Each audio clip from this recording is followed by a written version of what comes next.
Hello and welcome to this module where we are going to be talking about collating or combining data from different worksheets. So would like to complete this column for years employed, in other words the number of years that the person has been employed, and we also want to change column R from close to retirement and we want to make it years to retire. So in other words, we want to calculate how many years are left before this person can retire. So earlier on we added filtering on our fields, so that is why you can see that it is jumping from row number 1, 2 and then to 7. So some of the fields are not showing, or rather some of the records are not showing because they've been filtered out. So what we do is we check on top here on these drop downs on the columns and see which one has got a filter. So for example, the job title is having a filter, so you click on it and the HR is not marked.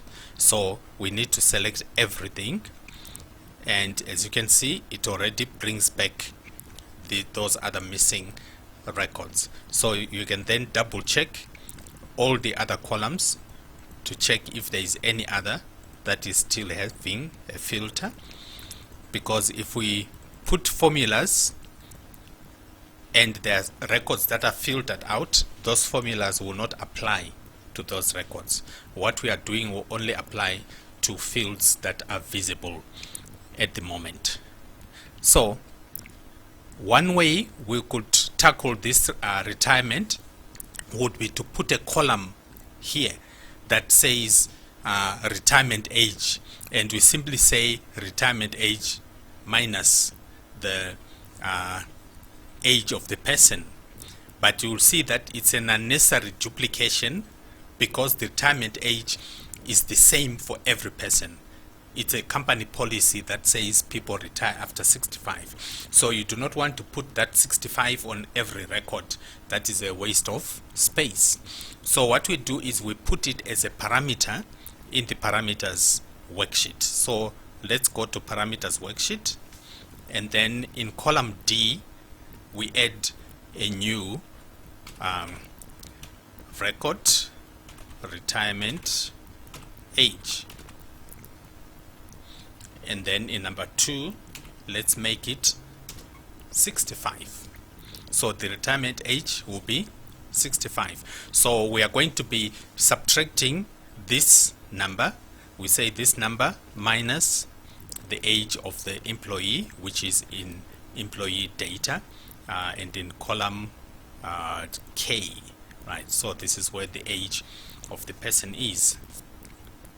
But before we put the formula for years to retirement, let's put the formula for number of years employed. It is the same formula that we put when we calculated the age of the person.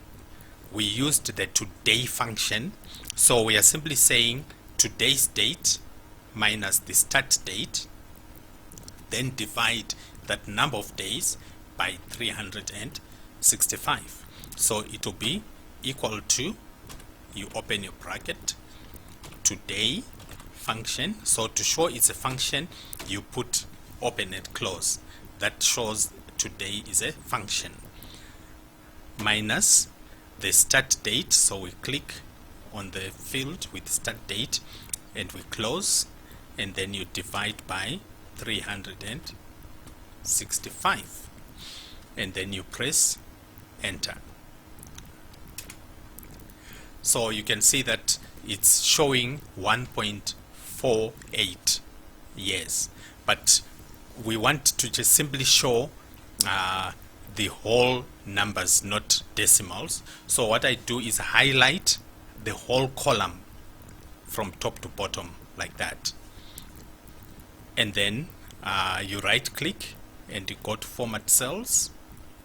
So we want to change the format of this column so that it does not have decimal places. So you go to number and then remove the decimal places and make it 0, and you click OK. So it means whatever number then goes on any of these fields will only be a whole number, an integer. Right, so let's do the calculation for the years to retire for the same person. So we say it is the retirement age minus the current age of the person. So we say equal to, where is the retirement age? It's on the parameters.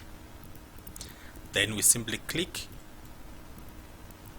and then we say minus, we go back to employee data and we look for the age of the person and press enter. So we can see that this person is now 15 years to retirement. Right, so I'm just going to center these two records. So I just highlighted on top here and then right click, and then on the shortcut there you see this alignment. It's showing you the center alignment, just so that it looks a bit prettier. Now let us try and copy this formula to the next record. You can see that the years to retirement calculates correctly because it is now moved and says today minus L3, because now we are on L3. But this one here now says parameters D3. We go to parameters, D3 has nothing. This is what we call relative referencing. If you simply point to D2, then you copy the formula down, it also changes that reference of D2 to D3. If you copy here, it makes it D4, D5, D6, but we do not have anything on these other records. So we want a way of fixing it so that it only looks at D2. So we change it from a relative reference to what we call an absolute reference, which means it doesn't matter where you copy it, it will still look at D2.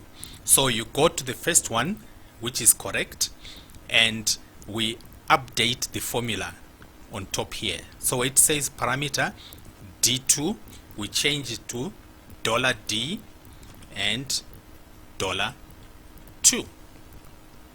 Right, so what we've done is we've fixed both the column and the row. So if you only put the dollar on the column, it means it only fixes the column. It will just look in D column. But because the 2 is not fixed, it will change up and down depending on where you are copying your formula. But when you put the dollar in front of the 2 as well, it means you are fixing the raw number to 2.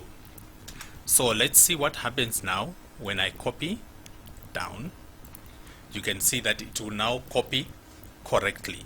So now I can safely copy this formula to the rest of the fields, or rather to the rest of the records. So you can see that most of my records are having the same date of birth, right? So that is why the years to retirement are either 15 or 35. So I would like to change a couple of these records so that some of these people are relatively old and close to retirement. So this person is 50 years. If I want to make him 63, it means he should be born 13 years earlier, which is in 57. And then this one, I'll make him born in 1956. Right. So we now have two people with ages 63 and 64. So that at least we have people that are very close to retirement. The reason being that I want us to use the conditional formatting that we discussed a bit earlier on, so that we can highlight those people that are almost retiring and we can start making plans to replace them. So we highlight all the records on the years to retirement. So we highlight them, then we go to conditional formatting on the home menu. So you go to home and then conditional formatting, then we take the first one, highlight sales rule, and we want the less than. So let's say we want to highlight people that are less than 4 years to retirement. So in other words, if you are 3 years, 2 years, 1 year to retirement, we want to highlight you. So we say less than 4. The highlight light red fill with dark red text is fine, so you click.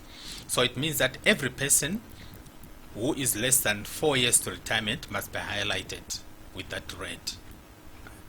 So those two guys have been highlighted. So you can change any person. Let's change this one, for example, the one next to the 1 year.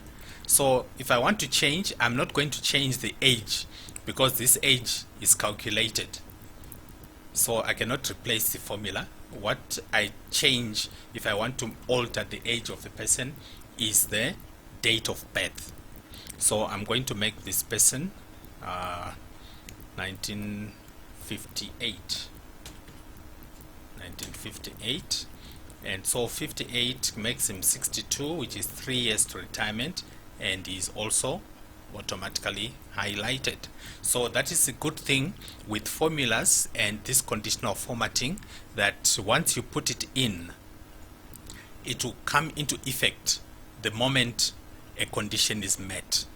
So as these people are growing older, these fields will be changing and turning to red once the person is 3 years or less to retirement. Then we can start succession planning and checking who is going to be the new manager, how many new people we need to recruit, and so forth. Okay, we'll be continuing with this collation in the next video. So I'd like you to update your own worksheet, go to parameters and add the retirement age, and then you come here and you put the formula for years employed and then years to retire, then copy it down, play around with people's start dates and also date of birth, so that you can have people that are within the retirement range. Do your conditional formatting so that people whose ages are 62 upwards will be highlighted. Okay, so I'll see you in the next video.